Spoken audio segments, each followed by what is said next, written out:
Hello everyone, Svetlana Klaise here again. July started with a plein air painting session in Engur. We had a great time despite the strong wind and rain. The weather wasn't cooperating, but I still managed to capture the beauty of this seaside town. The wind was whipping the waves into a frenzy, and the rain was coming down in sheets, but it all added to the drama of the scene. I love painting outdoors because it allows me to really connect with nature. I can feel the wind in my hair, the sun on my skin, and the rain on my face. It's a truly immersive experience.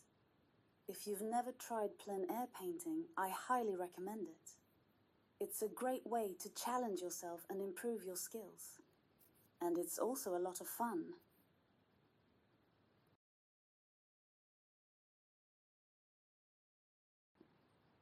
At home, I continue to work on the painting idol. Well, how could we do without traveling?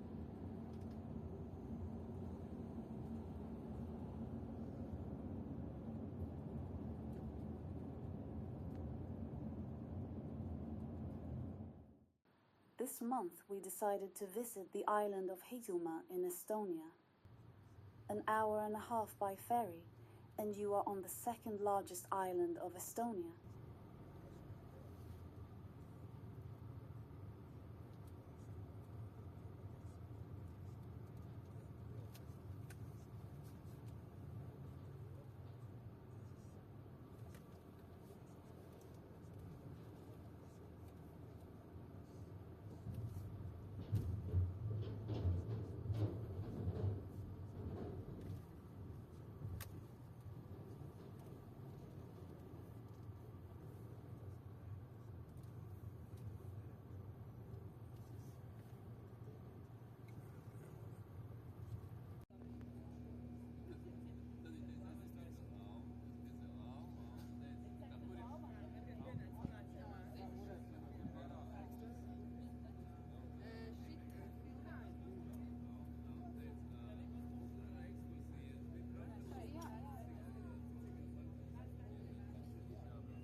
The island is small. 2 days are enough to see the most interesting objects and take a break from the bustle of the city in nature. Now I will show you the most interesting places. I'll start with a place called Wooden Copy of the Eiffel Tower, which will leave no one indifferent. When you enter this small area, you find yourself in a world of chaos. There's everything there, everything you wanted to show and tell your children about. From cars, rockets, a labyrinth, old things from our youth to toys, and the Eiffel Tower. It's all placed in a small area, but the owner is a real Pliushkin, yet also a person with imagination and skilled hands. See for yourself.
managed to visit Risna beach.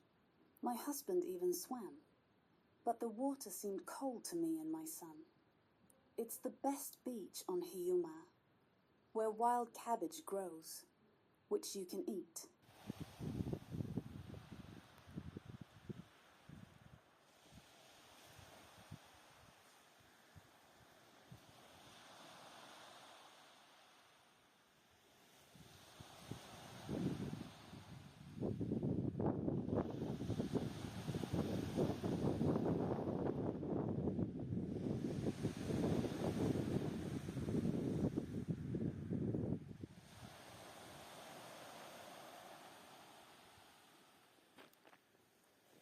We climbed 3 lighthouses, Risna, Kopu, and Takuna. Interestingly, at any lighthouse, you can purchase a discount ticket for visiting all 3 lighthouses, valid for 72 hours. In one of them, I counted the steps with my behind. It was fun.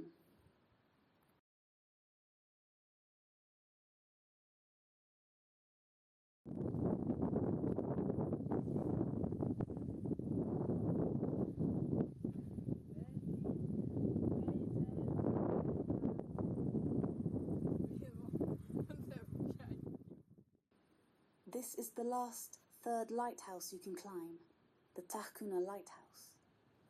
From it, you can admire the northernmost point of the island.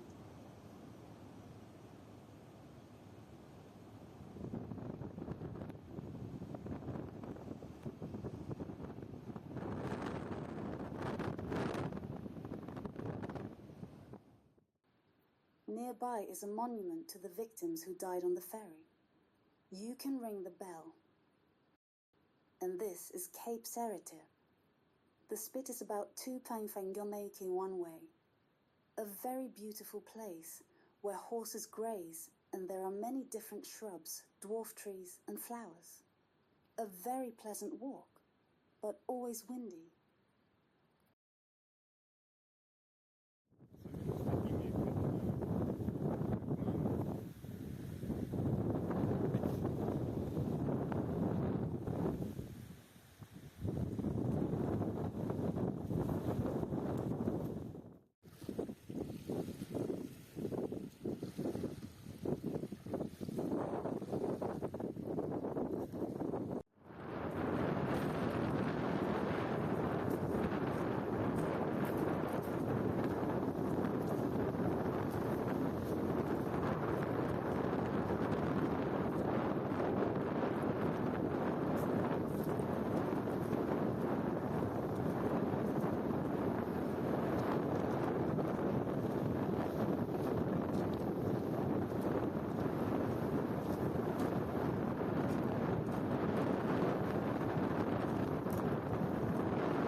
This monument symbolizes a Hiiumaa resident, located in the center of the island's capital, Kärdla. What do you think it means? The wooden sculpture of a man with a crow in Kärdla plays on a well-known anecdote. In spring, a man was riding in a cart and saw a dead crow on the road. It might come in handy, he thought, and tucked the bird into his coat.